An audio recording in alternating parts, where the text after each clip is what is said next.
I know. I started I out could with big see pictures. better, so I'm saving those, but all of it was enough for me to understand how to do it.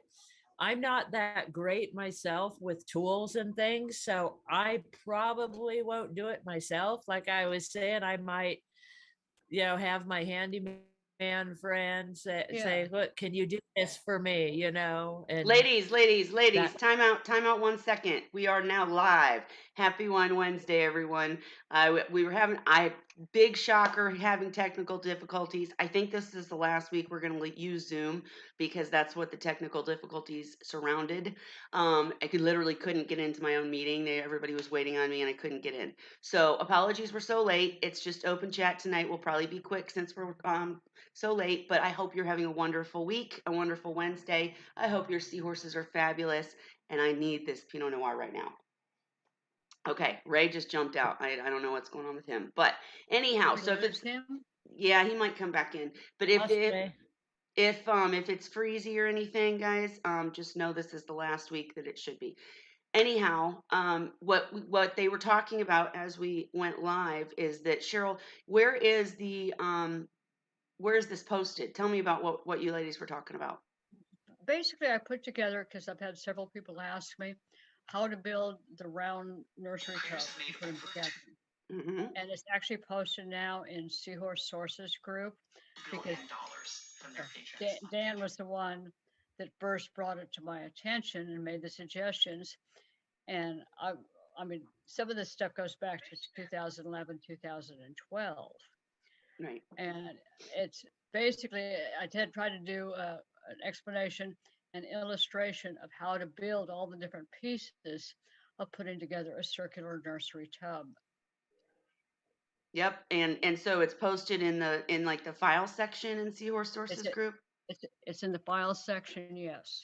I put Okay. it I'll try to go but find I it had to and cut link it it way here. back on the size of the pictures and stuff because but when I first did it, it was way too big and I couldn't even email it to anybody. It was such a huge format.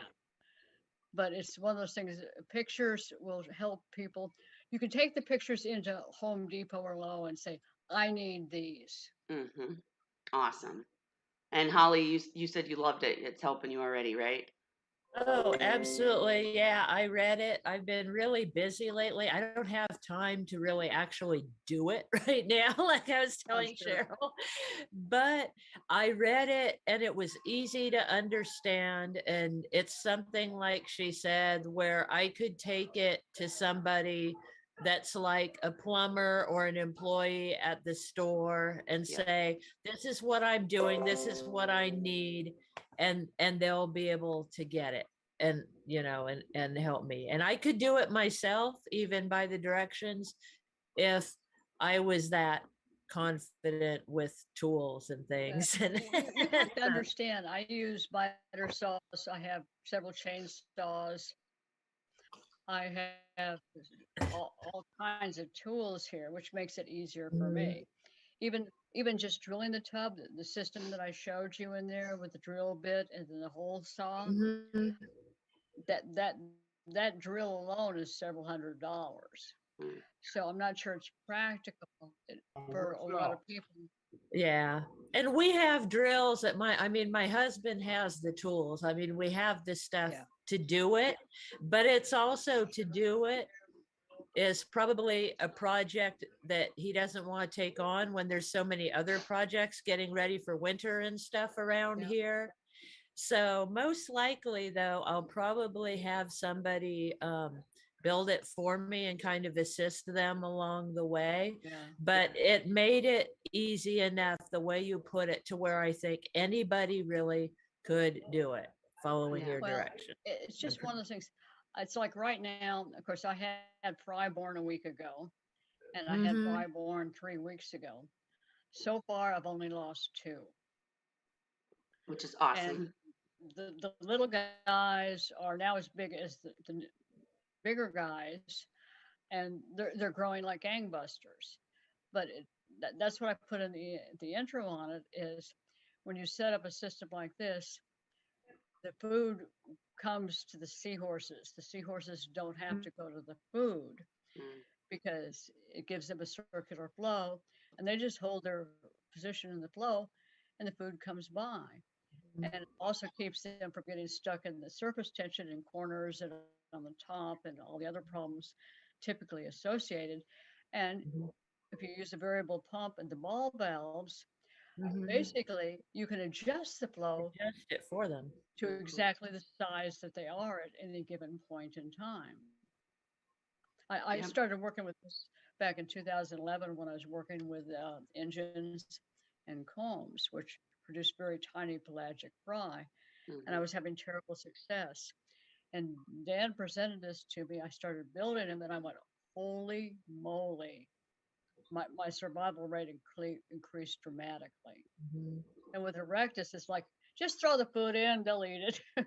Well, yeah, and for the record, for anybody watching, hey, Poison on, what I was going to say is, you know, doing fry tubs is not necessary. People are successful without them, but if you're looking to have a higher survival rate, when I built my tubs, it definitely made a difference, very much. So totally Well, with you, Cheryl. the other thing with the nursery tubs is I plumbed two into a 29-gallon sump. And at one point in 2018, 2019, I had over 50 3-inch seahorses in each tub in a single system. And I was in the process of moving them to a grow-out tank, obviously. But they got a little ahead of me, and I didn't lose any of them. That's pretty impressive. So yeah, so guys, if you're interested in the fry tubs, so it handles a high bio load. Sounds like if you have a big enough sump to go along with your tubs. Well, yeah, the thing is, I have 2 nursery tubs and a 29-gallon sump, so my total water volume in each system is over 65 gallons. And then it's already been treated with Fritz Turbo Start and the whole 9 yards. And I also modify my sumps. I use much larger baffles and fill the baffles with rubble rock, which is automatically cleaning because you've got a continuous flow through over the rock. So I don't get it build up in detritus, which also helps. Absolutely. And so, I, not to cut you off, but I want to ask these questions while Chimp and Salty and all the people are in the audience, and while I've got you guys, and then I know Holly wants to talk about some things. But if you're interested in building the fry tubs, Cheryl finally got the big presentation put together. You can find it in Seahorse Source's group. I'll try to link it when we're done. And absolutely so grateful, Cheryl, that you put that together. And can't wait to go look at pictures of your fry. But and Holly, I do know you've got some stuff to talk about too, and Ray, you probably too. But guys, I'm going crazy with this all-in-one tank. I'm going crazy. So here's the main questions. When and I told these guys before we started that my male yellow seahorse was turning a, you know, kind of a brownish color, and the female is still bright yellow, and Aphrodite is still her porcelain white. And so it just confused me, and I don't know if he's stressed. And one of the things, Cheryl, that I hadn't, and Holly and Ray, that I hadn't told you yet, is that the male, I see him doing this weird thing. I put up the shower curtain rings like Heather does in the tank, and the male loves the shower curtain rings, but he gets on it and he does this weird thing like he's almost bending sideways. It's really weird. I need to get it on video. And I'll come over, and as soon as he sees me, he straightens up and he's like, "Where's the food?" And he acts like everything's fine. So I didn't really, I'm like, maybe he's just a weirdo, right? Maybe he just likes to go sideways. I don't know.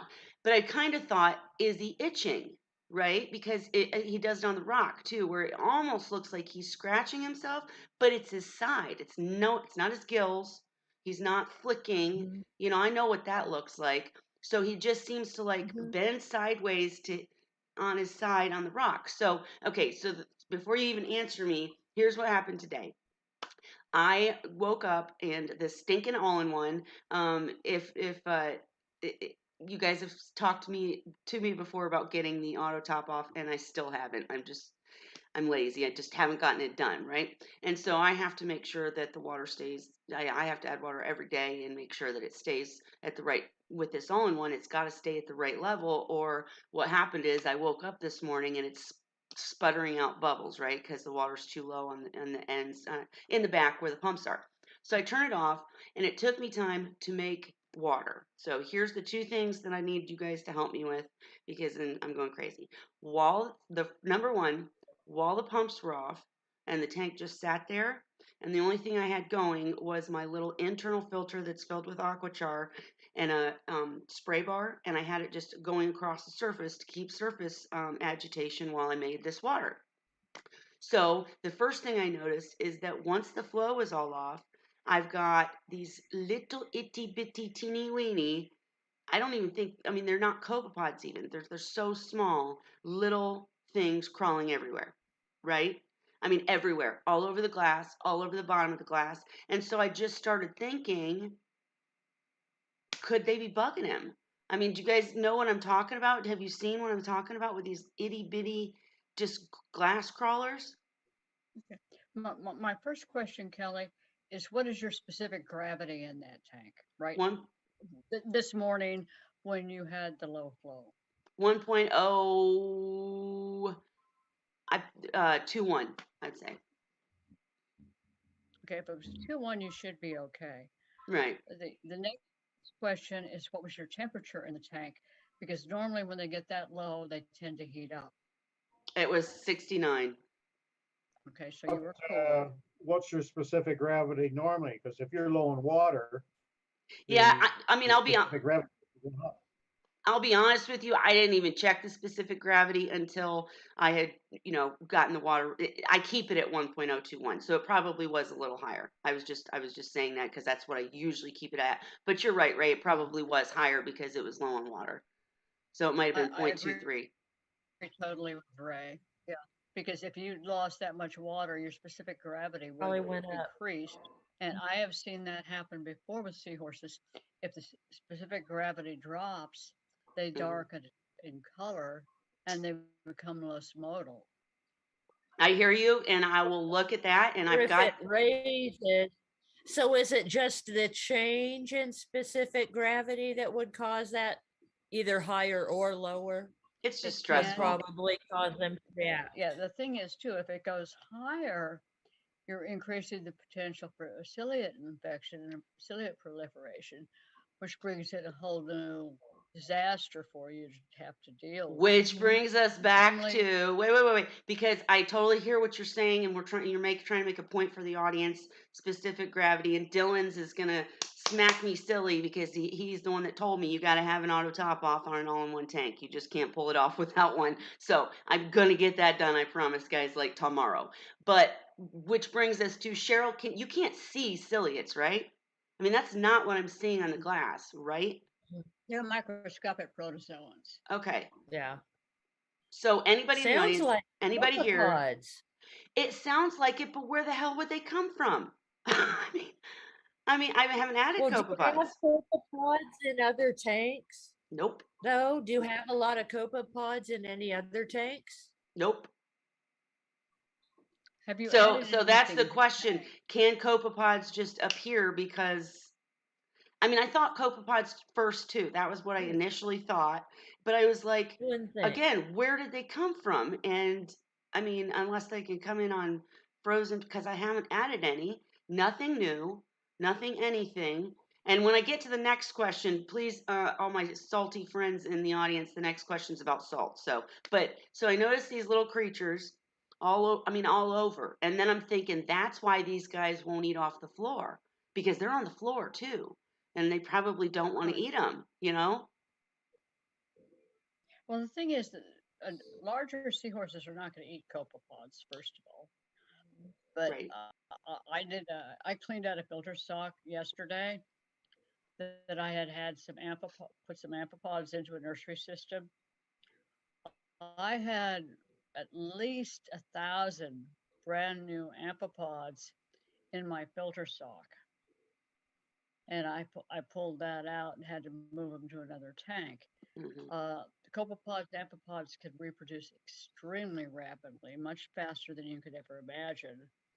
And they find all kinds of stuff to get into in Yeah, the and hide. in the audience, in the comment section, Salty said eggs can come in on just about anything, and Poison said yes, they can just appear out of nowhere because we just don't see where they came from, but they Yeah. came in. And Salty, That's wait, what I would real say is, quick. do you see live foods? I mean, it's probably something from live foods you feed that they've reproduced and got transferred from another tank or Oh, reproduced in that tank. Well, wait, depending on the wait. manufacturer. I am super duper careful about cross contamination. Every tank has everything on its own. I don't do cross contamination, right? And I wear gloves, and I in different gloves for each tank and new gloves, and I'm super careful about the cross contamination. But Holly, you just nailed it because I forgot. I got them artemia. And that's what it is. I guarantee it. So it probably is copepods because I guess I just wanted you guys to tell me that it's not something to worry about because I didn't even notice this until the tank was still because I was getting ready to do a water change and put more water in. So without the flow, they were just everywhere, like to the point where I was like, I wonder if they're bugging them, like if they're getting on Yeah. them or something. And Are that's why the you male's going sure? like this. Are you sure they're not flatworms? I I'm not sure of anything. I'd be happy to post a picture when we're done. That's what I said. They're so small. I don't know that I would be able to know. I don't Okay. think I've ever had flatworms to be honest. So I had the red ones in my reef, but they are these things. I've seen them before. I saw them in my macro tank, and everybody back then told me not to worry. But I'll take a picture or a video and show you guys when we're done because, or maybe I'll try. You know what? I'll try to jump on my phone and show you guys in a second because it's really weird. But then, oh, and I'm trying to watch you guys' comments. But Salty too, with the all-in-one for a seahorse tank, that's what they were talking about with the salinity. Obviously, you can run an all-in-one without an auto top off, but with seahorses, as Ray and Cheryl and Polly were pointing out, if I don't remember to put fresh water in to keep the salinity even, and then it raises and I end up with bubbles all over the tank, it stresses the seahorses. They're just weird about Yeah. changes of temperature or salinity or anything. So with seahorses, it's necessary.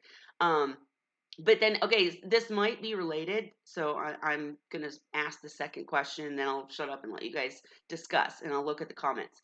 But the second question is, as I went to make, the reason that I noticed these glass crawlers is because the flow was off, right? Because I'm making new water. And I told you guys I've been finding orange stuff. Orange, like my rocks have this orange tint, and I find orange crap like I have to clean the pumps every single time I do a water change because they're all gunked up. It's really weird. I'm just not used to small tanks. Anyways, I'm rambling, but I'm getting to it. So I go to make the water because I decide I'm just going to do a water change because I see these little creepy crawlies and it creeps me out. So I'm like, I'm just going to do a full water change. I go to mix my water and I really need you guys' advice on the best salt because I have just been using the very basic, not even reef crystals, just the purple. I can't think of the name. Do you guys know what I'm talking about? The Instant ocean, instant just ocean. their basic instant Yes, ocean in the purple. Yeah, right. I use that too. So here's what I've been happened. using that for 30 years. Well, maybe this happens and I'm just crazy, but here's what happened. I didn't want to take the time to use the RODI. So I just bought distilled water. I put the distilled water in the bucket. Everything's great. I put the pump in, turn it on, and there's no salt in there yet. And all of a sudden, it's a freaking mess. There's stuff. I don't even know how to describe it. Like it looked like I had just added salt, but I hadn't added the salt yet. So I'm like, what the hell? So I go through the pump, and the pump, I realize that I only use to mix water. I don't use it anywhere else for anything else. That's its only purpose is completely not only covered, but like inside. I had to pull it all apart, soak it in vinegar because it was covered with white, slimy crap. All it's ever done is mix salt. So I'm thinking, is it the salt creating this? Okay. And when it dried, it was Kelly. like dried white and it was hard to get off. Yeah. Kelly, how long had the water been sitting? It sounds like you may have picked up. Biofilm can get really thick and very white very quickly. And if you let it sit any time and you don't test the water and treat the water, it's going to proliferate. So explain this to me a little deeper, because I can say this. The pump was sitting running in salt water that I had left over from the last time. So I turned the pump off. I dumped the old salt water because I just wasn't going to use it. It had been sitting there for 5 days. Running though, but I just don't use old salt water. I always make new. And then I put distilled water, nothing else but distilled water, and the pump, and from inside the pump, all the shit comes sputtering out. So how am I getting But did you biofilm just from? I'm did you listening. sterilize the pump and the container before you made your new salt mix? Are you? You really have to do that? Because I never did that. I And do. Poison On said cleated calcium. That's what Sean said. Sean said it's something in Yeah. the salt, but I do. Am I crazy? Because I used to Had that. use I used to use a big, huge brute bucket or a barrel to mix salt water because I had Yeah. so many tanks. Now I'm just using a little 5-gallon bucket because I just do that a couple of times and it's enough for each tank or whatever. So maybe I just never noticed it before. So my question is, do you guys sterilize your bucket and pump between each mixing of salt water, which would be crazy Yeah. for me because I have to do it every few days. I've never done it. You've I never? never have. Not only that, I Never. don't use a pump to mix my salt. I actually use my hand. What? And I've been doing that for years. Wow. Seriously. What I do is I have, well, Don't now I make Huh? roti water. Don't drink wine before you mix your salt. Right, Yeah. right. So I have the water Yeah. made, the roti water, and then I add the salt and I mix it up. I let it sit for a while. Before I use it, I reach in and see if there's any crystals left to mix some more. Yeah, And there's usually not. It's usually okay. My husband's offered, he says, maybe we should get you a paint mixer to mix your I have a paint your mixer. salt water. And yeah, paint mixer, I think it'd work great. But yeah, I have never used a pump to mix my salt water. The thing Well, is, if the water sits there for any length of time, depending on the ambient temperature, mhm, and in Texas we get really hot. We get into the 90s and hundreds. And even though I keep everything as cool as I can make RODI water, yeah, check it, totally clear, wake up the next morning, and I'll start seeing a spike in ammonia. wow, that's Yeah. crazy. Well, the Just thing from is, salt I'm on water? a private well. I'm Oh, on right, a right, private well, right, right, right, right. so it's not treated. I can treat it with chlorine, do the same thing, dechlorinate it, bring the temperature down using a fan, Mhm. and I won't have any more problems for at least another 24 hours. My Mhm, point is, I test my top off water and the water that I use to clean tanks daily. mhm. Before anything goes in one of my tanks, it's going to be tested for ammonia, pH, etc. Well, here, I mean, Because and yep. Sorry. Go ahead. no, it's okay. Just because I've seen how fast water can change if it sits. Well, and that's the really weird thing for me is because back when I was doing the reef and used the brute bucket to mix like literally like 40 gallons of salt water at a time, um, I would let it sit, for a day or two and wasn't worried about it. So I'm curious, Salty, Poison On. I currently, now that I'm making smaller amounts, I don't ever use water that's sat there overnight or anything. I always make fresh salt water. But I'm just curious if there's a better salt that wouldn't cause this because I mean, I know what you're saying about clean out the bucket. I do rinse out the bucket every time before I make new salt water. I just didn't realize I had to I don't know what, bleach it, vinegar it, what. And if that pump is able to get dirty from just sitting in water for a couple days, and it's not dirty, I think it's either the calcium, like Poison said, or the or biofilm, like Cheryl was saying. But Ray, wait, I want to hear from Ray. Ray, so you said you never. I have at present, what I've been using for quite a while is a 35 and a 32 gallon container, just the polyethylene things, garbage pails basically. And the 32 I use for mixing up my own formula of salt water, and I use Instant Ocean for the other. And then from that point, when I still had the barbs and that, I then pumped the mix 50-50 into 55 gallon aquarium with a sump, and kept it at the same temperature as what the barbs were at. Mhm. And this is down the basement, so I had to heat it because down the basement, the highest it ever gets in the basement is 68. Mhm. Ray, are you on a public water supply or are you on a private well? I'm on Great Lakes water. Okay, but is it chlorinated or? Yeah. See, my problem and where I have to be so cautious is I'm on a private well, which Mhm. means my water is never chlorinated. Right. You got a lot more to do, Cheryl. But Yeah. right.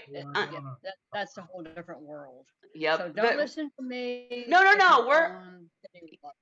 yeah, no, we're Well, listening to you. everybody has Yeah. different circumstances. And I found out something interesting here. Remember, I was testing for chlorine and wasn't detecting it. Okay, so I made it back to that store and found out. I actually talked to an employee that knew more and said that the particular bottle of solution I had, there was 2 bottles that went together. Right, there normally is. When I told him I was looking for the O2O, he says, "Oh, you mean OTO." I was saying it wrong. I misunderstood what you guys said. So it's a chemical called ortho something, You were big using long the word. red instead of the So yellow. yeah, so he gave me the other one and he said, "This one turns yellow. This is what you're talking Yeah. about. This is what you need." And I told him what you had said about how to use it. He said, "Yeah, that's right. Do that." He says, "Not only that," he says, "but as soon as it touches chlorine, it'll turn yellow. You'll know." Yeah, exactly. So I came back with a bottle and I used it. I used it in the tap water and detected nothing. I used it in my bleach bucket, which is a cup of water. I mean, a cup of bleach for 5 gallons of water, and 1 drop turned bright Right. Oh, yellow. yeah. So I'm Good. like, okay, so this works. Yay. So I called my water company to go over the water report because I'm like, is there just no chlorine in our water or what's going on? How come I'm not detecting it? Mhm. And so she helped me get to the page. I printed out the water report, but we were checking it out together. And it turns out in my area, the chlorine runs between 1/10 of a part per million to 0.4 part Yeah. per million. Mhm. And she said it may be that doesn't detect that small a level of chlorine. She says there's Right. probably hardly any chlorine in the water where you live, and that's what Well, it the thing is. is, now that What's you're put using in at the treatment plant is basically used up, and with their computers, it's controlled to the point when it gets to the point of delivery, there isn't anything left. yeah. Yeah, thing is- so I don't have much to like on my end. There's not enough, I don't think, for me to worry about like destroying the membrane in my RODI, like we were talking about. I think it's such a small amount, it's not a huge deal here. See, yeah, I have the opposite problem because I'm on a totally private well and everything comes up from groundwater. And you never know, depending on how bad the What's flash coming. flooding is and everything else, you never know what's coming in that water. Mm-hmm. And I have to be very careful because of that. You're lucky. Gotcha. Whoops, sorry. Yeah. So that was good. It was good to know, and now I have the test to detect it. That So that makes sense. I knew when you were saying red, I'm thinking red. It should come up Yeah. red. Yeah, when I brought it in and returned it, and I explained to him what I was using it for and what happened and stuff, and he's like, that's because this particular one, he says, you need 2 bottles. Like there's another bottle that goes along with it. And he's like, this isn't the right thing for what you're describing. And I told him, I said O2O, and he says, oh, you mean OTO. Yeah. Well, the thing is, one tests for bromide and the other tests for chlorine, and they're pool test kits. Mm-hmm. And that's yeah, they're giving me the pieces of the pool test kit, not the test kit. They're the when you run out of something, here's what you get.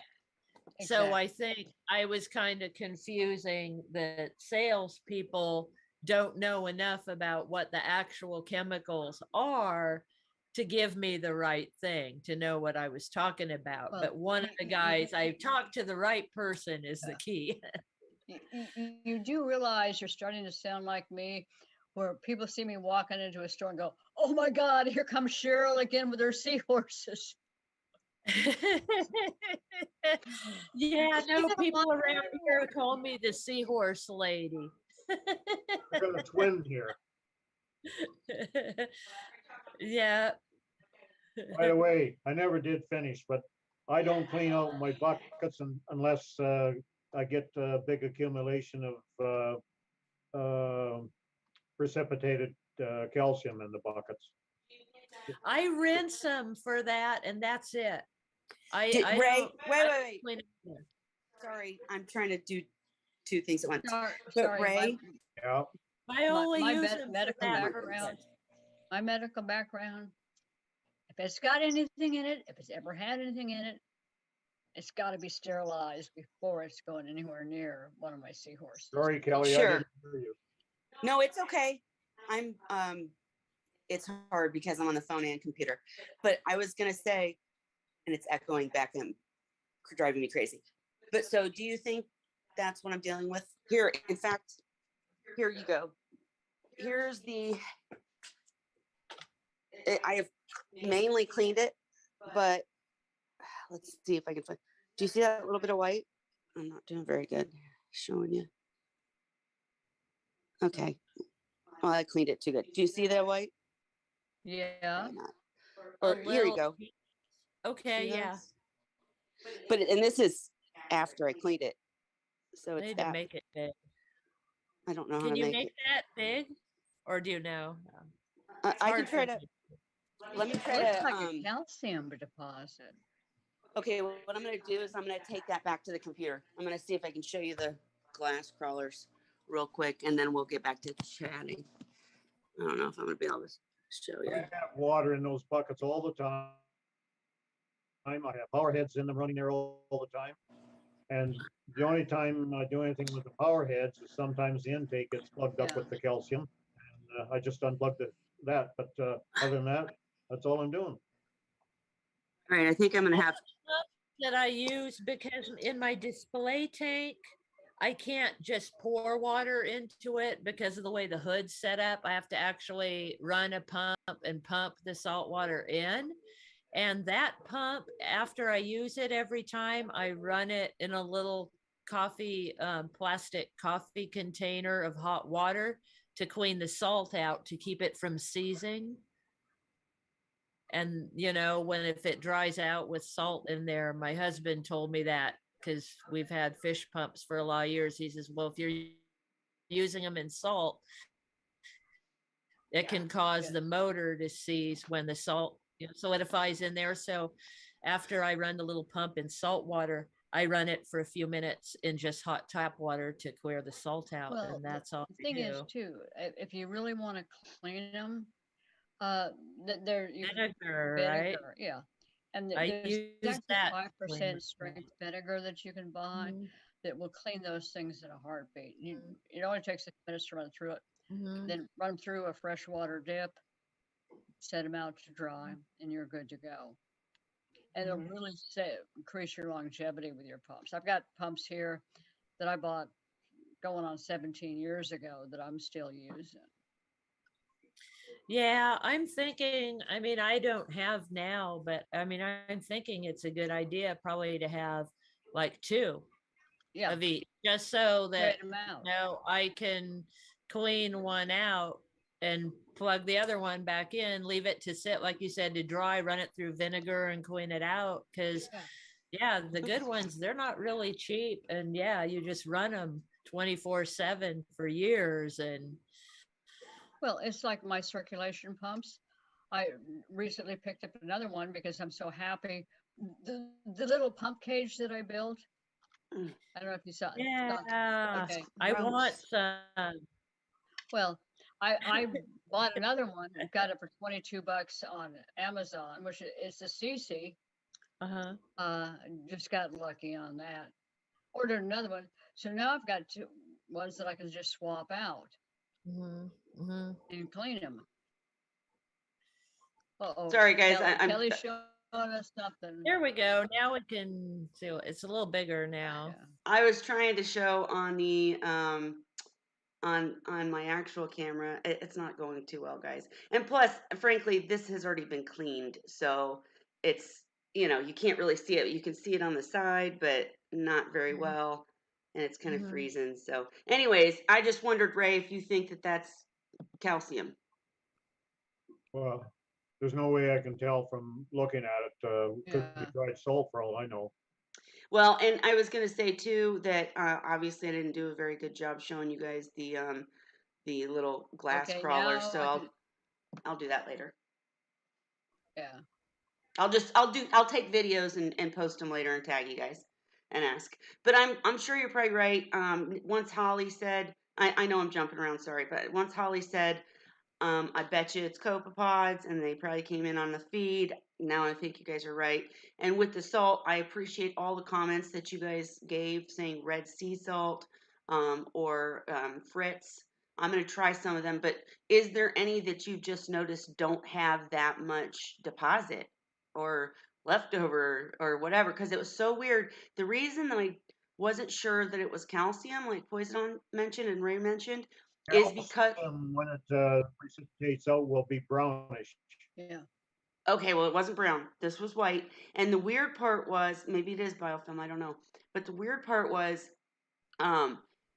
literally, like when I set the pump up and it dried, then it was like, the reason I thought it was like deposit or whatever is because it was like almost flaky, on the outside, like, and it wouldn't come off. It was like you could rub it and it just was stuck there on this part. You guys can't see in the Zoom, but in between these cracks here, if I try to get, yeah, you can kind of see it now, the white crap. If I try to get that out, it's not coming. I can, unless I literally scrape it off. And then the weird part was when I put it, wait. When I put it in the water, though, and then all of a sudden there was crap all through the water. So I'm like, crap. So I pull the pump out and I pulled the back of the pump off. And once it was wet, it was white, slimy, it was slimy and it would come off and it was like, it was gross. So Poison said, wow. Yeah. The thing is with these, you need to treat them on a regular basis with the 5% vinegar to remove any calcium deposits, because the calcium deposits will not only clog up the actual vent that you have and the impellers, Right. but if you pull the impeller out of the pump, you can run your finger in there and you can feel if you're starting to get calcium deposits inside where the impeller is spinning, you're creating a potentially serious problem for yourself, because you may very well lose that pump and it may overheat. You have Absolutely, but wait, it wouldn't be slimy though, right? Calcium deposit is what I'm seeing on the outside that doesn't come off very easy. Do you have high humidity where you live? Yes.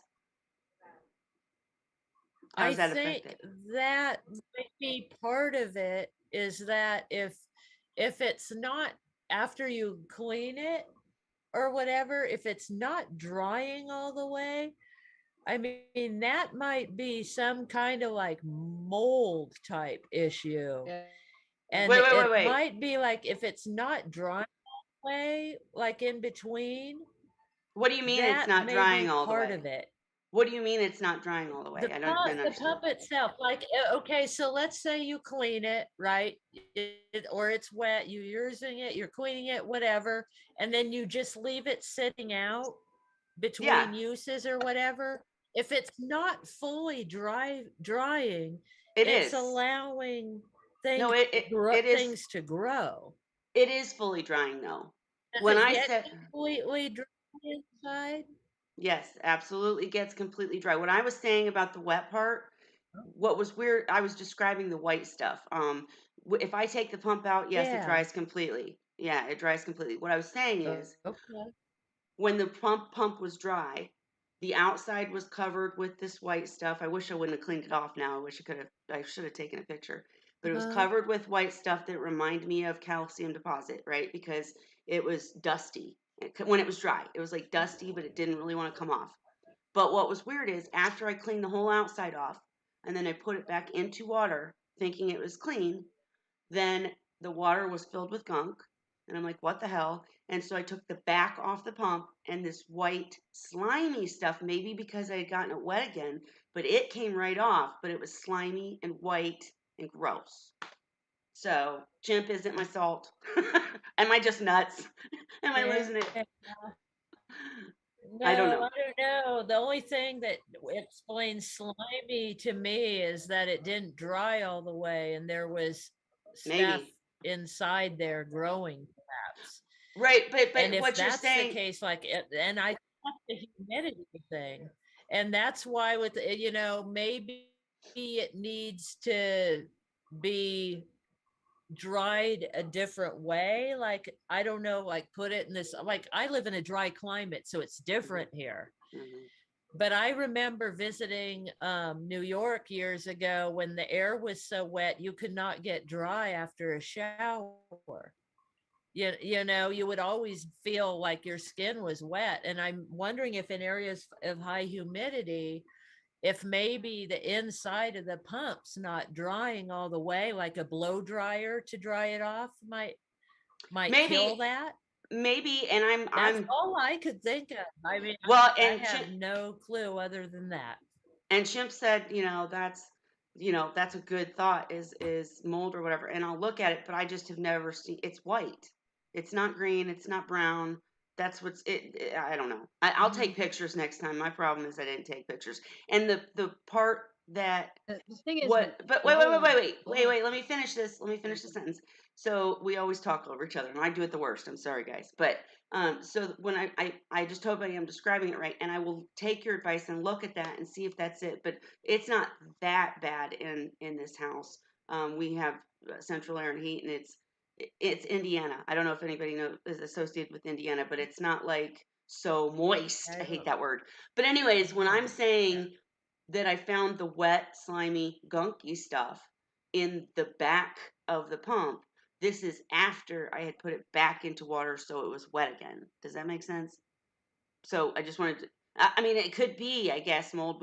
I've never had a mold problem in this house, but I'm listening and I'll look into it.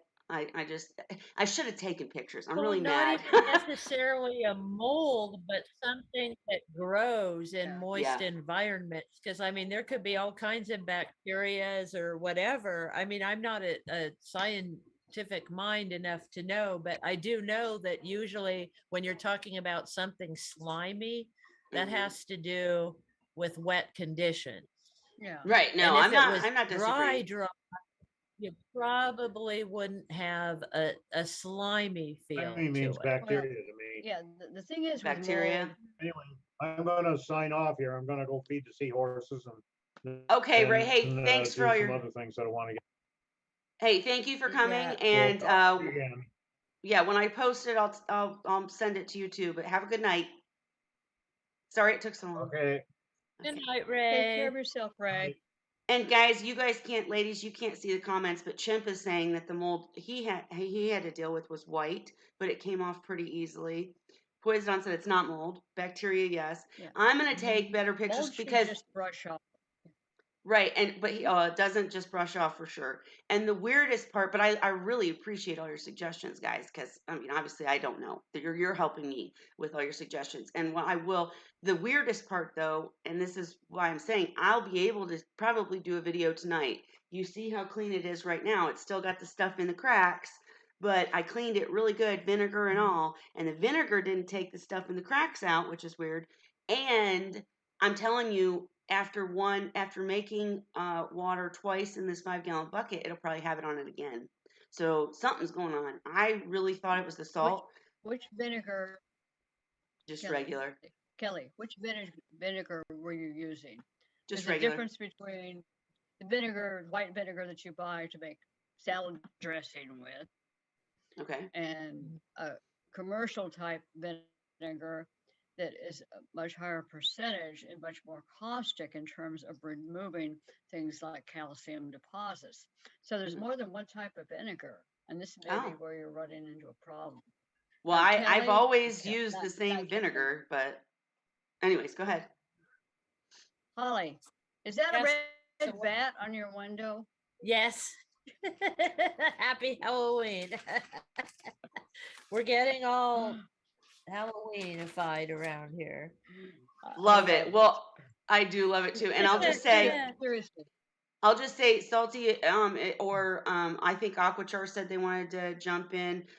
Real quick before we move forward into talking about Holly stuff, I thank you guys all for your thoughts and advice.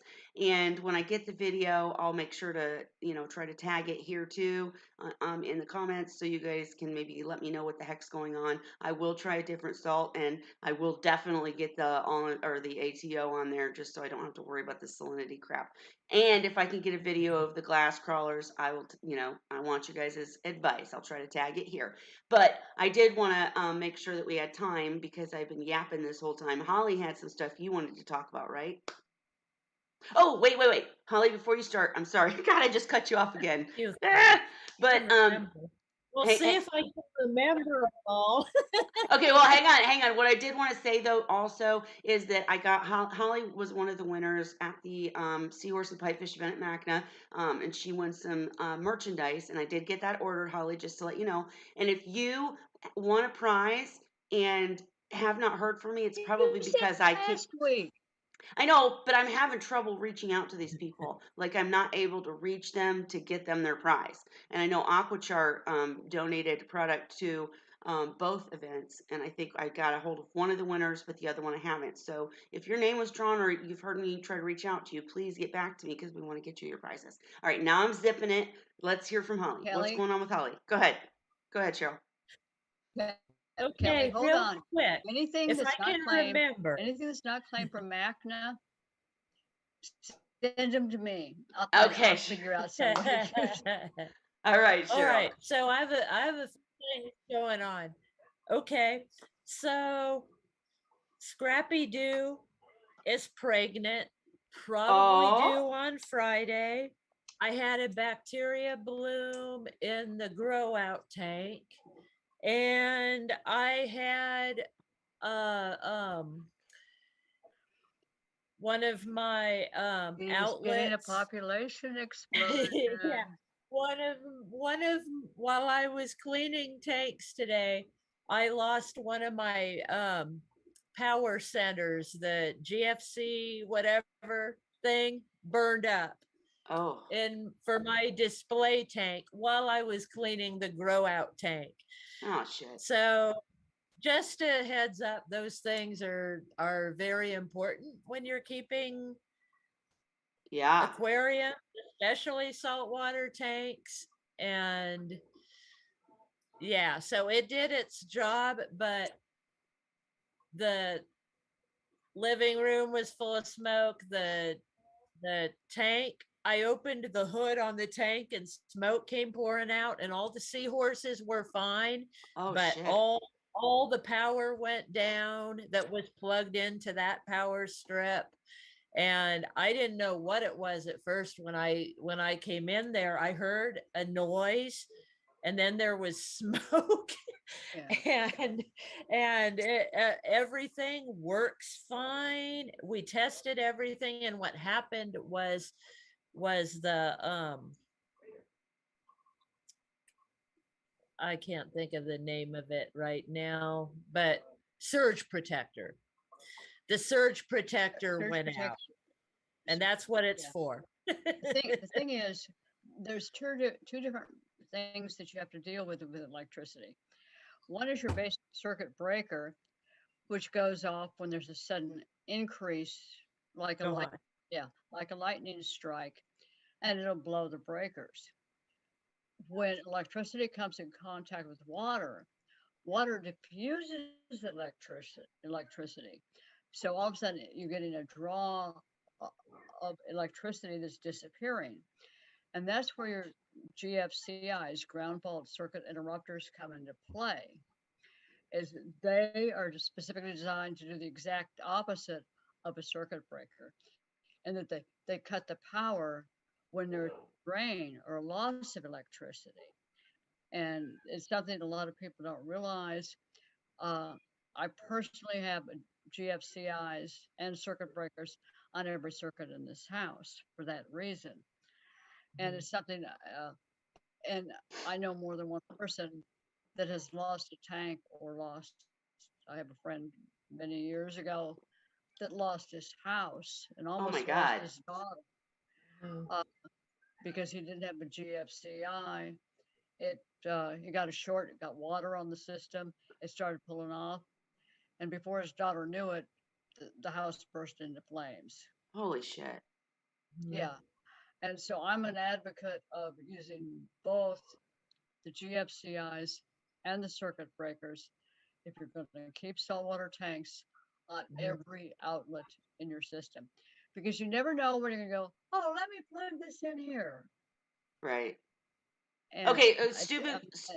I'm deadly serious about this. So Well, good. And I want to know because it might be a stupid question. Usually I have help setting up my tanks, and so I really don't know what all these things are. When you say circuit breaker, are you like if I'm using a strip, don't they have the gag they have stop a or whatever it's built-in called? circuit breaker. Okay, But that's what I thought. they have a built-in circuit breaker, which means if it gets a sudden power surge, it's going to blow. It's going to cut off. Okay. The difference is when you get water into an electrical system, what it does is it pulls the electricity away, and all of a sudden you get a sudden drop in electrical power. And what the ground fault circuit interrupters do is cut it off before that becomes a catastrophic event. So you need to use both. I hate to say it, but I don't think I have the, what did you say it's called? The circuit? Well, GFCI is on the outlet to the wall of your house. It's the thing, push the red button. And see, I don't have that where the tanks are plugged in. So I need to have that. Holly.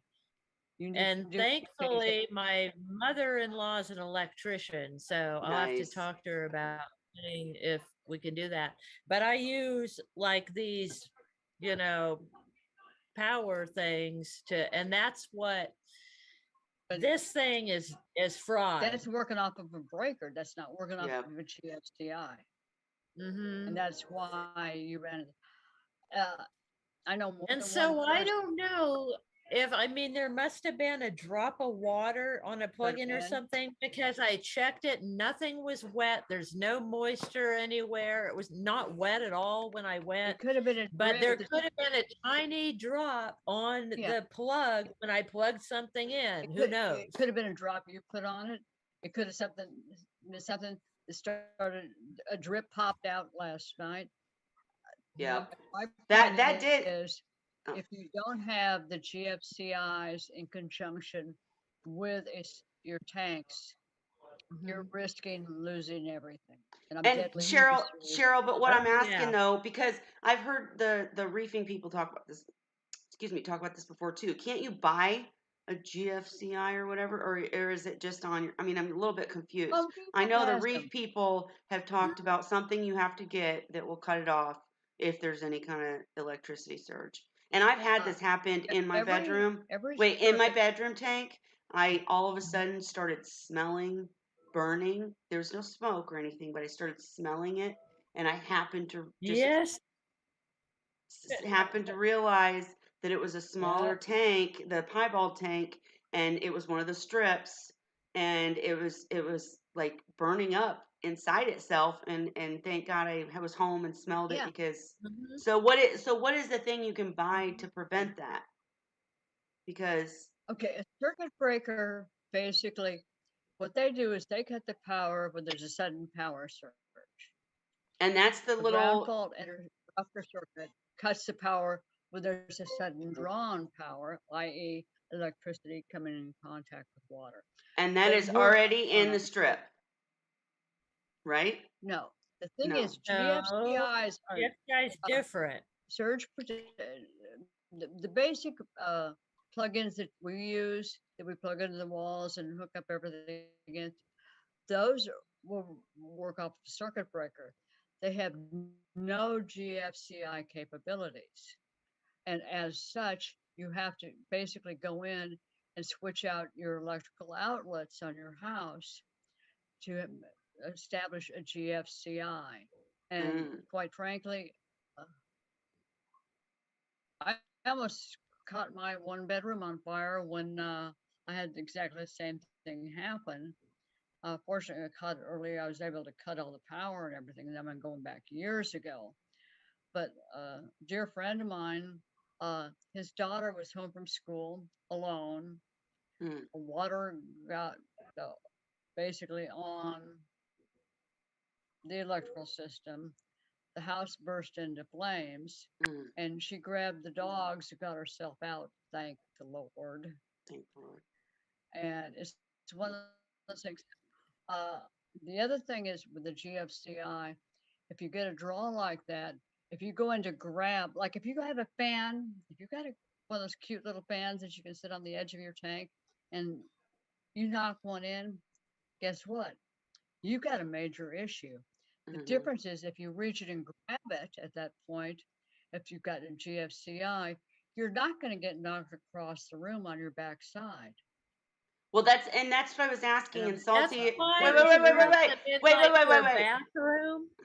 Salty, if you're still out there, I want to hear what you're saying, Holly. But because I'm just trying to remember, because I remember Mike Herman of SB Reflights talked to me about this years ago, and I didn't understand it then. I'm trying to understand it now. But he indicated that there was something you could buy, not about your house, not about the power strip, but something you were supposed to buy. So that, like what Mhm. Cheryl's saying, if because, and the reason that I had this discussion with him is because I put my hand in the tank and it felt like it was stinging me. Mhm. Okay, guys, it ended up being hydroids, but at that point I didn't know, and he was saying it could be an electrical current, and you have to buy this thing, and that's how you resolve that. I guess you're talking about the same thing, but he didn't act like it was yeah. something you had to redo your house or outlets for. So it's like your bathroom when they tell you you need GFCI in your bathroom and your kitchen Yeah, so that's that, what if stuff gets wet. Remember how they used to say, don't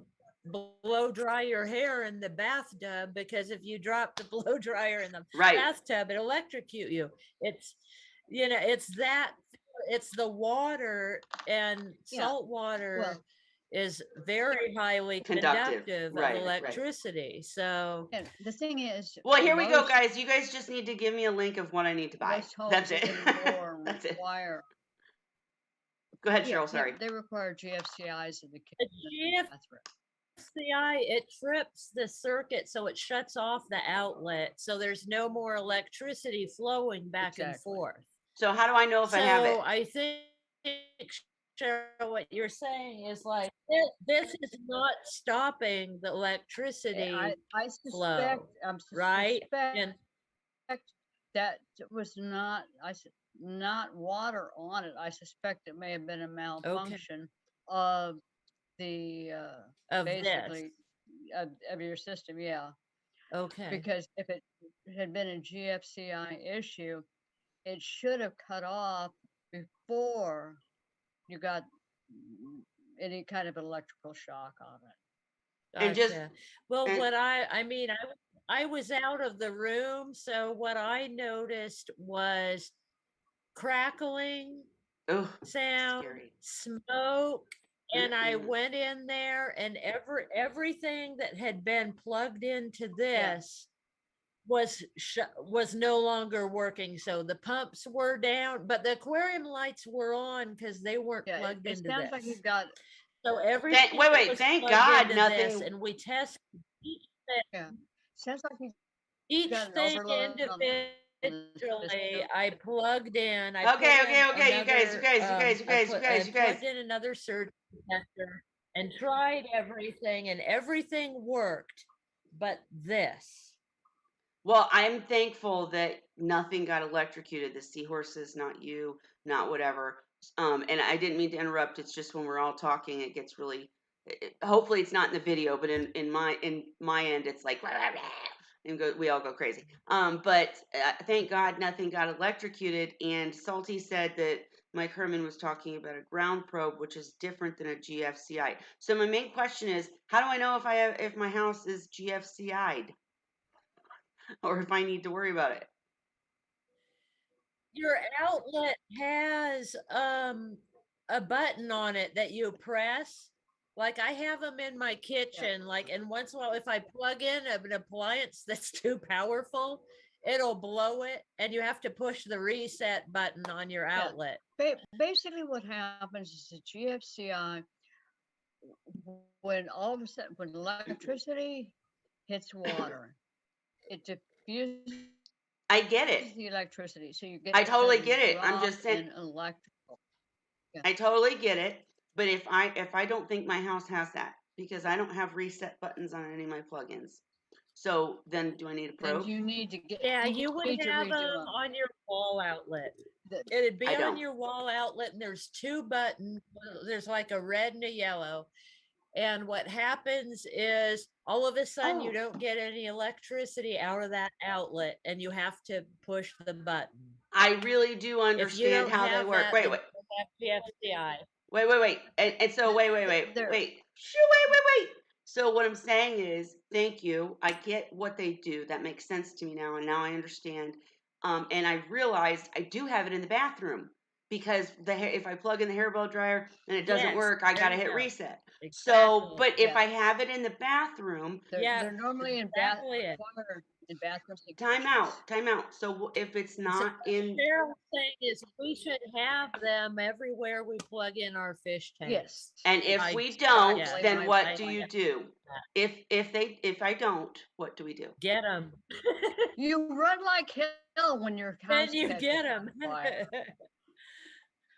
And Salty, I'm curious, does a ground probe, you said it's different, would that save me too? Because all I really care about is my house not burning up and, my seahorse is not blowing up or being electrocuted. So, and Cheryl, last question for you. So if I just go to Lowe's, I say I want an outlet that's GFCI certified, or is this something I need an electrician for? I have actually installed GFCIs on every circuit in my house. Okay, then I'll just call you And and I you can can tell go- me how to do it. Yeah. Oh, I can Cheryl, go she'll buy come them over. for just a few bucks. They're not that expensive. The thing is, if you're going to work with electricity, you need to know what's powering what you're going to work on, because you don't want to get knocked across a room Right. thinking that you cut the power to a circuit and they get blown. Yeah. That's no fun. Yeah. I would highly recommend, if you're not used to working with electricity, that you hire an electrician to install those. Now, I'm the nut that went Thank you, into John. Home Depot. I asked one of the guys. I said, I need to one of those little things that tests power. Mhm. Because I'm getting tired of putting a finger on one side and a finger on the other side and getting knocked on my butt. Well, he thought it was serious. I was not serious. Well, But sorry. point is, if you're not used to working with it, I would It's hire. better to get somebody who knows. Exactly. That's what Like John my- Gordon said. Thank yeah, you, John. when we bought this house, my husband's mom, thankfully, is a journey level electrician. And when we Mhm. bought this house, she actually did all the electrical outlets, tested, saw where power was going, where we needed the Yeah. most power, rerouted it, put in GFCIs where, where she thought we needed them, but I didn't have the fish tanks yet, Right. is the thing. Yep. And So. and so now, I mean, because she's a pro, so I'll talk to her about it and have her put in the Yeah. plugs where I put the fish tank stuff, and we'll be a lot Well, safer. So wait, people so come to my house I have some major questions about Scrappy Doo being pregnant. But real quick, before we get off the electricity point, I'm curious And because the we've got bacteria bloom, I had that too. I told you we're I had a lot. yep, we're gonna get into those. But last electricity question, since I've got John, welcome too. I don't think I've seen you here before. Welcome. We're so happy to have you. If you have any questions or you want to share, it's open chat tonight, so we're just here chatting. Anyhow, and we will get back to seahorses in a second. But so my question is, I had one of the strips with the red button at the top that like resets and supposedly has I'm so bad at these names, guys, but has a circuit breaker or whatever that's supposed to keep that part Surge safe. protector. Surge protector, thank you. But it literally, like your strip, Holly, that's what happened. The strip inside was like on fire somehow, and it was putting fire through the wall or something. Yep. And I'm thankful to God that I smelled it and turned it all off. And when I pulled it out, I felt a little jolt. So something was going on, and it could have burned down my house, and it could have, blew up my fish and everything. So why didn't the surge protector work? Shouldn't that stop it too? Or am I just talking about three different things here? Is the surge protector only for the amount of power, not for if you get water in it? Is that the point? The point is, the difference is, if you get a lightning strike, you're getting a sudden surge of power. That's going to blow a circuit breaker, a sudden surge of power. A GFCI works exactly the opposite. If you get a sudden draw of power and no power, then it's going to cut off. They work basically they work opposite. Gotcha. Yep, and I gotta So get. for I water, got. the surge protector doesn't really protect you from the water No, Right, that got gets it. into it. no. That's the main point. Okay, And gotcha. I get it. this is why I recommend people. But this'll burn. This is what my husband said. This'll burn first. Like this shuts off the power to everything that's connected to it, right? When this goes. Yeah. Unless it But is electrocutes it the shit out of power everything. can still go in the house. Right. Gotcha. Well, And it's like when I had a lightning strike here a few months ago in my house, and it blew my lights in my fish room totally because they're on a similar circuit. Blew all the lighting in my kitchen, my stove, everything. So I had none of that. But all my tank lights worked, and so did my pumps. But they were on a different Yep. circuit. Circuit. That was a little exciting. I 'cause I was bet. standing right in the room when the damn thing blew. Well, But I just want to thank you guys for explaining this so fully, and thank you for everybody in the audience too, bearing with me trying to understand all this stuff. I'm gonna have to make Salty join us one week and explain groundbreaker or what was it called, ground probes to me, because obviously I didn't listen to Mike Herman, which sucks. Yeah. So, Grounded. Like that's well, what see, I learned it about says on here. There's a thing for grounded. So what exactly does that? Is that difference that. between a regular surge protector and one that will obviously say I would say grounded that was the false surge protector, first of all. Okay, this is probably very I was gonna say, old. that I suspect and that was actually faulty. It should not have Yeah. done what Problem? it Okay. did. Okay, that's what Scott was saying too. He was like, he says, I think this was the That's the problem problem. because we didn't find any moisture or water anywhere. Thing is, you have to understand. I used to work. I retired from USAA, and I long before I retired, I used to do homeowners insurance, and part of my job was looking at the electrical, all the different aspects of a home to determine whether it was suitable for us to cover for insurance. Mm. And one of my greatest friends, Alex Blue, was a genius and a mentor and a guru in electrical. Mm. So I learned a huge amount about electrical from him. I mean, Well, he was the go-to for electrical. I'm thinking And we need to just have an entire show about saltwater safety and electricity where, Electrical safety. yeah, Yeah. yep, I'm thinking we're I gonna think put so. that.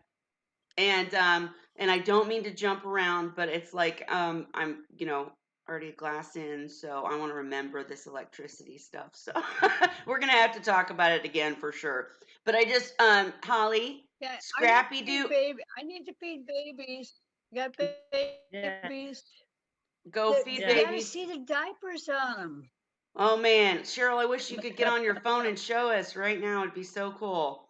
Holly, speaking of babies, Scrappy Doo finally got himself together and figured it out. I think so. I think he's about due because I've been tracking him on the calendar, but the way I figured it out was I saw him twitch a couple days ago. I posted a video of it. I think Mm. Cheryl saw it, and it's the uncomfortable adjusting something in your pouch twitch that I saw Sandy do when he was pregnant. It's a little different than a twitch from if they're having Yeah, itch or they something. go side Yeah. to side. Yeah. So you saw that, right, Cheryl? Yeah. You think, are you pretty sure he's pregnant? No, And I don't know how he doesn't look really pregnant to me. So I'm hoping he won't have a whole lot. But it's his first time. He may only. I mean, it's like my pair that delivered a few weeks ago. I only got like 20. Yeah. Well, I've still got 20. Mhm. And then a couple weeks later, he delivered a few hundred. Yeah, yeah. And So it's he's one of those things. acting Yeah. like he's pregnant. So I had to hurry and throw together my brine shrimp hatching station after I haven't done that in about 8 or 9 months. So Oh, doesn't that suck? I had to piece together how to do it because I couldn't remember off the top of my head and find all the stuff in the middle of getting ready for the annual election period of Medicare because I do insurance. So I'm like, You're a okay, busy, great busy timing, girl. Scrappy. Well, Yeah, so got that together, as much as I could. I don't have a fry tub yet, but I have 3 You have a 10 fry gallon tub, you just tanks. haven't plumbed Well, it it's yet. not set up. It won't be ready by the time he has fry. If he's going to have them it won't be cycled. It won't be built or ready. But it's only Turbos his start first 900. time. Fritz Yeah. Turbos start 900, man. no, 3 but Yeah. days. hey, ladies, Holly, But I hope you so will videotape. realistically, Holly, I hope you'll videotape when you do put together the fry tub because Cheryl's document's amazing, but seeing you put it together will be amazing too. And I'm sorry I interrupted. Go ahead. I'll The try more, to do that. And yeah. yeah, so I've got tanks I can use. I can set up tanks in a minute. I've cycled media. I just got, here I can show you, actually, because there was a discussion, I want to say on Seahorse Source maybe, or one of the Seahorse sites about these, using these in fry tanks. If you're doing like a 10, 20 gallon little fry tank, these I hang think on so. back Yep, filters. I think Susan uses those for her shrimp tank too. Cheryl, I did contact her about the red Yeah. shrimp. But go ahead, Holly. Sorry. And what I like about it, it reminds me of, because I have little canister filters that I've had for years that I'll use sometimes on my fry tank. But this is basically that. So it's not the kind of filter where you put in the all-in-one pad. You can actually put media in here. Yep. And then they I did that for years. these little sponges that fit over the filter intake. Yep. That I used one. I literally made like a I literally made like a refugium out of one of those before. It was difficult, but I love the big box AquaClear. They're great. And Holly, I just wanted to say before we wait before we get into more of that and the bacteria bloom, I just want to say I totally feel you because wait, Cheryl, wait, Cheryl. So I totally feel you about setting up the Artemia again and forgetting what the heck you're doing. I feel so stupid when I come on to Wine Wednesday and I'm like, wait a minute, how do I do this? And everybody's probably listening and being like, aren't you supposed to be the whisperer? How come you don't know how to take care of seahorses? And I'm like, I haven't had new seahorses forever. Go ahead. Sorry.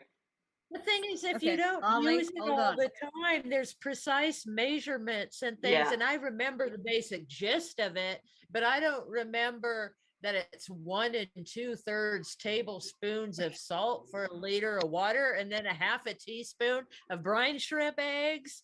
And then you put it in the cone thing. And I'll be honest, I suck at the cone hatchery. Oh, I need somebody physically here to show me how to do it, because I have a hard time with, I'll drain them out. Like they say that the brine shrimp will separate from the eggshells and you drain them out, but I always end up with some eggshells and shit in it. No. Well, so and wait. Them into a hatching box and let them clean themselves, swim up into the little jars, and then use them, because I'm just bad at draining the listen. I hate hatching Artemia. Wait.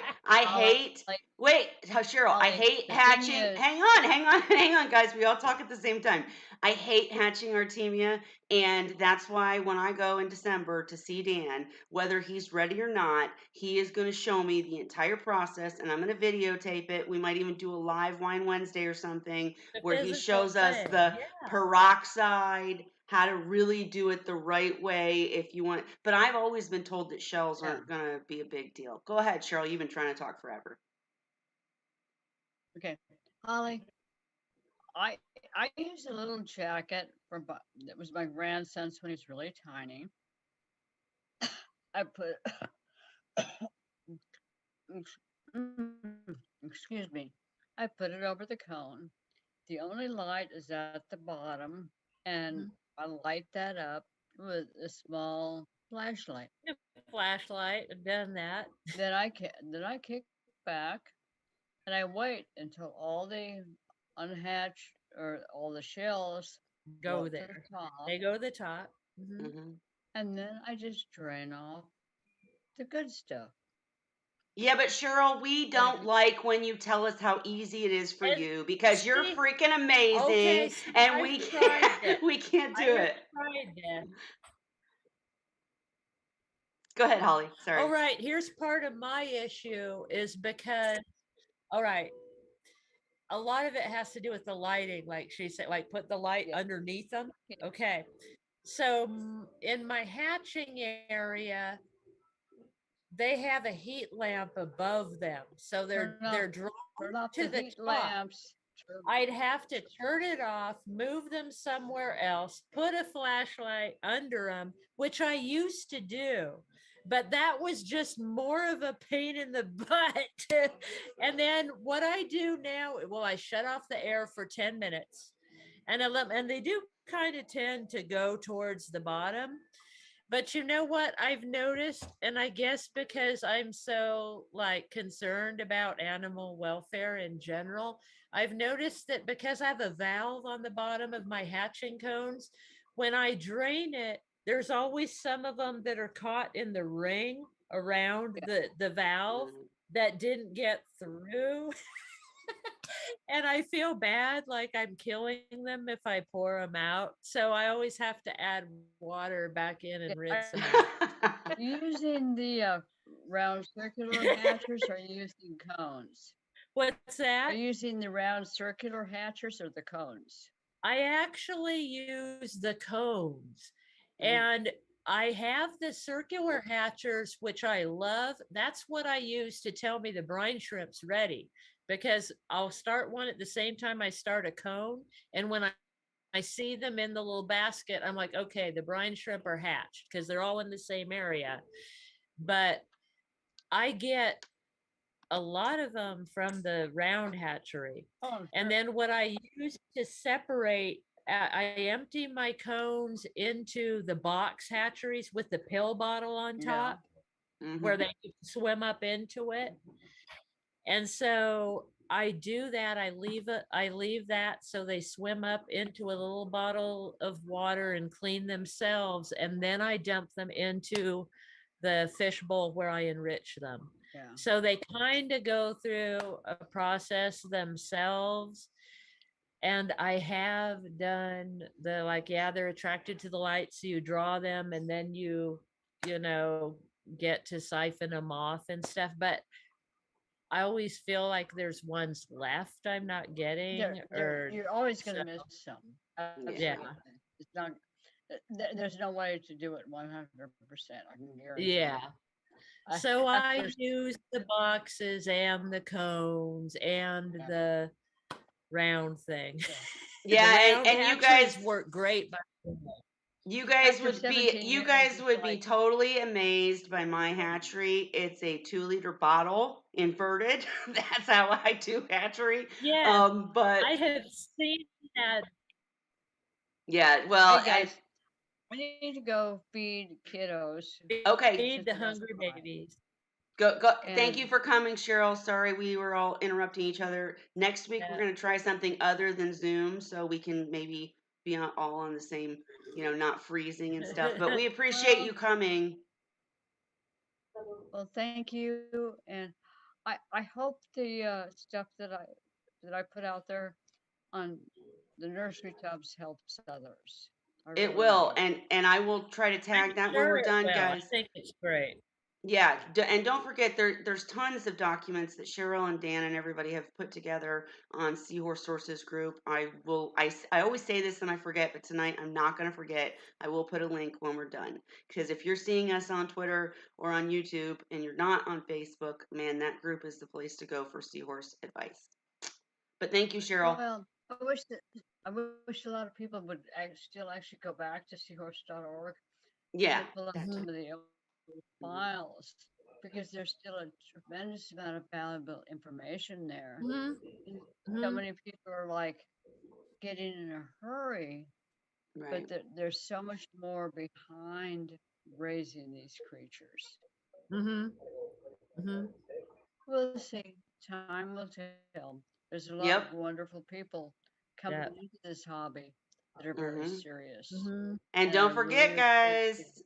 Oh, sorry, Cheryl. And don't forget, guys, the Horse Whisperer site will be up soon. If you go to it, you can actually see it's there. It just looks like a blank page at this point because I'm making it at home and then uploading it later. So, but there will be a site that kind of incorporates all this stuff very, very soon. And Poison, you said somebody's trying too hard. I'm not sure which one you're talking to, but Cheryl, go take care of those babies. I want to make sure I talk to Holly about the bacterial bloom, and then we're going to call it for the night. So you have a great night. Post lots of pictures of the babies, and we'll talk to you next Wednesday. Good night. Night. Good night, Cheryl. Thank you. Okay, Holly. So real quick before we do go, what's up with? First of all, do you have music going in the background? My husband's watching TV in the living Okay. room, I which thought- is far away, but it's loud. No, I thought I was I kept hearing something and I'm like, am I losing my mind? Is this the AirPods? What's going on? Okay, no biggie. So tell me about the I have bacterial a feeling bloom. it's video games. So anyway, in the grow out tank, after I cleaned it, not this week, but last week, I cleaned it. and the water was cloudy like afterwards, Mhm. like right afterwards. And which has happened before. It's happened like one, maybe two other times. And the thing is, there's different things that cause cloudy water, but it was easy for me to eliminate. There's usually three reasons, right? It could be like tiny air bubbles, algae, or bacteria are the three main things. And I knew it wasn't the tiny bubbles or the algae because I have no algae. So I knew it was a bacteria bloom. And basically, I figured out you just wait. It took 3 or 4 days. It went away Well, and I have a question for you on too. its own. Are you using? Oh, it's already gone. It's already good. It was gone. Yeah, it took like because I did some research on it, and I mean, there's things you can do, but the thing is, a lot of the things cause other things, Right. or you add bacteria to fight bacteria, and then you're making it more cloudy. You're making more of a problem Right. than it really is. And usually, what from kind of what I figured out just from reading on a bunch of forums and stuff is unless it's like a continuous thing, you just leave it alone, try not to overfeed, keep your stuff clean, and it'll just go away. So that's what happened. About 3 Absolutely. days. Yeah. I was gonna say, in my case, when I first started the all-in-one tank and I overdosed bacteria, bottle bacteria, even though I knew the tank was already cycled, the two things that ended up Mhm. getting me out of it, because you're absolutely right, and I did wait a few days, and it just wasn't getting better, and it was so bad I couldn't like see the seahorses. I mean, it was bad. Oh, well, that's bad. And I'm like, and I Mhm. called Dan, and I'm like, how can they breathe in this? And he was like, chill the heck out. They're fine. Just they're fine. But he helped Yeah, me. And yeah. the two things I did do is I added AquaChar, which I mean, it was amazing. It was cleared up.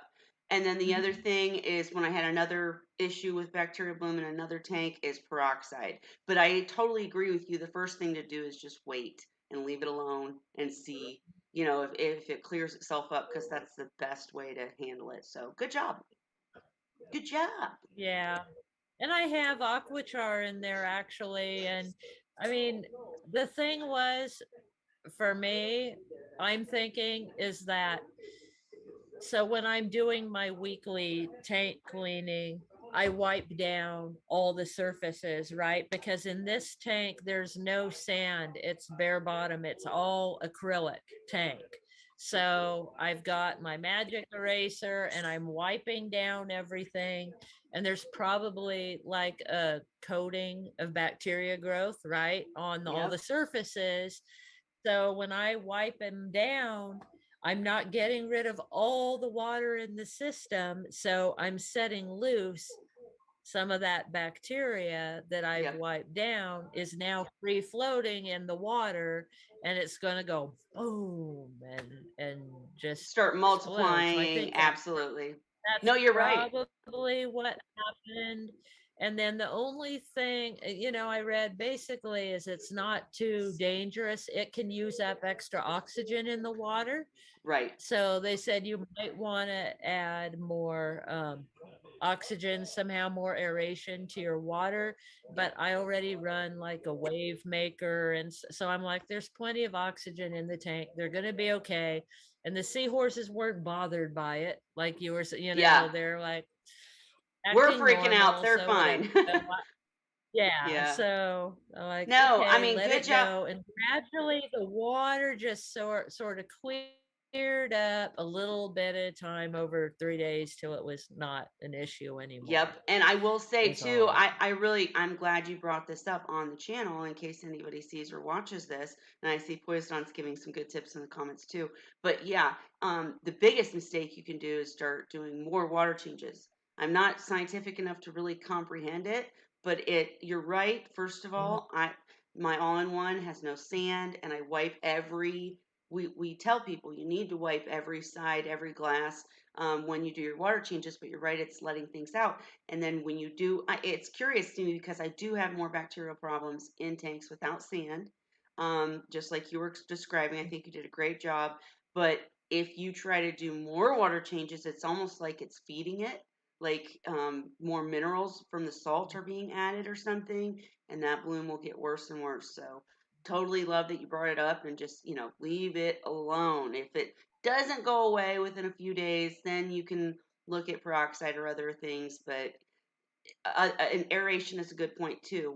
When that was going on in my tank, that's one of the other only things that Dan said is use that. Make sure that your return is creating really good surface agitation. That, and maybe add an Mhm. airline, but you're good. So I'm glad you brought it up, and I'm glad you resolved it. Awesome. Was there anything else you wanted to talk about that we didn't get to talk about? Oh, Oh, geez. wait. That was enough. I can't think of anything else. Okay, well, there's always next week. Poison said cleaning so much releases a bunch of organics to feed the bloom you experienced, right? Don't clean so much with bare bottom tanks. Not a good Yeah. idea. Yeah, but what are you supposed? I mean, I have to wipe it. It's gross. I don't like the film. I want it to be beautiful and perfect. Sterile tanks suck, but hey.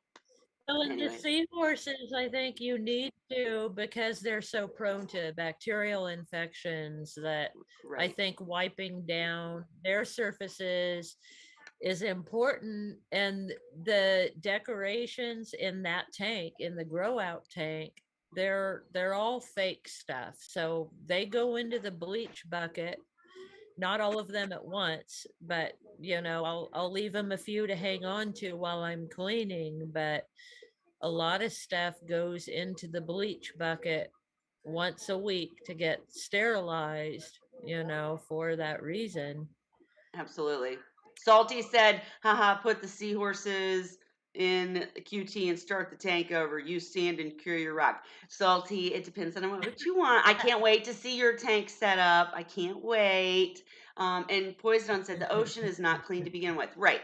Again, guys, when we talk about these Yeah. things when we talk about these things on this channel, it depends on what you're trying to do. If you're trying to breed seahorses, you got to have a sterile environment where you're wiping it down constantly. If that's your goal, like, Holly breeds, Cheryl breeds. I kind of sometimes breed. So that tank's Well, different my than maybe. seahorses do. Let me put it that way. Right. We don't breed. The But seahorses do. Right. yeah, but on the same token, my seahorses that are breeding are not in a sterile environment. They're in a display tank with Right. live rock I and have live rock in sand mine too. Yeah. and and other fish and a couple, little corals like the GSP and a xenia are in there. There's peppermint shrimps, there's a goby, there's a mandarin dragonet. There's a lot of things besides them in that tank that I have to think about. Well, no, And and so that's my whole it's not point. sterile for them. There probably is things in that tank that are not the best for them, No, and I totally agree. And honestly. that was my entire point, is that there's so many different ways to do this. So, if you're looking to Mhm, be a professional commercial breeder, you got to listen to every word that mhm. Dan and Cheryl say, and you have to do it that way. Go get that tub document and set up your tub Yeah. and do the water. If you want a seahorse tank, there are so many different ways you can do that. And so I just like to make that clear that, when we're talking about our tanks, they might be different than yours. It doesn't Mhm, mean yours is wrong. mhm, If you're looking to breed, there are some pretty specific things, like, your hatchery has to be really clean and peroxide. We'll go into that when I do the live stream with Dan. mhm. But if you're just keeping seahorses, totally different topic. And I know many people who breed seahorses in not sterile environments. So whatever works for you, cool. We're just here to help, and I would Yeah, love I to. mean, once seahorses get born, I separate them from that environment is the Right. thing, because I know they probably It's have ciliates. ciliates Yep, ciliates. that's going on in there.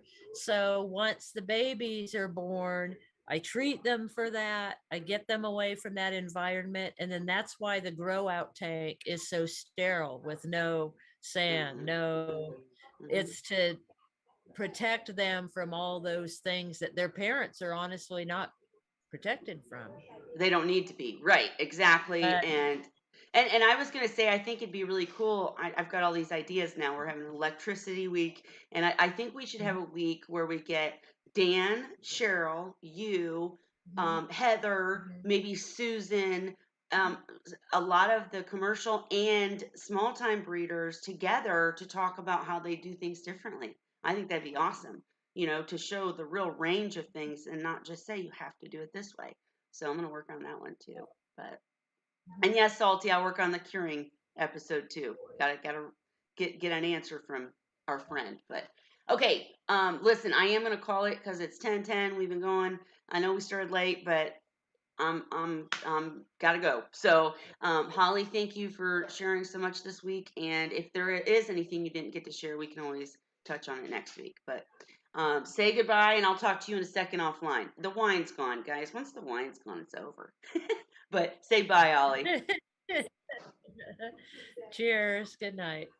Cheers, everybody. Happy Wine Wednesday. See you next week. Cheers.